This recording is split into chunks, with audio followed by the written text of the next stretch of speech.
স্বামীকে দূরে রেখে 20 থেকে 30,000 টাকার শাড়ি পরে ঈদ না করে স্বামীকে পাশে রেখে 2 থেকে 5,000 টাকার শাড়ির মধ্যে ঈদটা পালন করুন। দেখবেন স্বামীটাও খুশি থাকবে, আপনার ঈদটাও ভালো কাটবে। দামি পোশাকেই ঈদ পরিপূর্ণ হয় না। ঈদ তো পরিপূর্ণ হয় তখনই যখন কিনা পরিবারের মানুষগুলো একত্রিত ভাবে থাকে। ভাবছেন এত কম বাজেটে কোথা থেকে শাড়ি অর্ডার করবেন?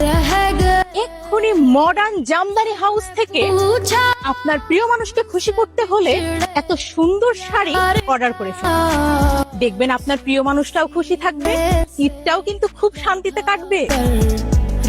আপন মানুষের সাথে ঈদ করার মজাটাই আলাদা। তুমি নারী কিভাবে বুঝবা? তুমি তো স্বামীর কাছে আবদার করো হাজার হাজার টাকার শাড়ি, এবার না হয় একটু কম টাকার মধ্যে ঈদটা পালন করো, দেখবে ঈদটা কিন্তু অনেক ভালো কাটবে।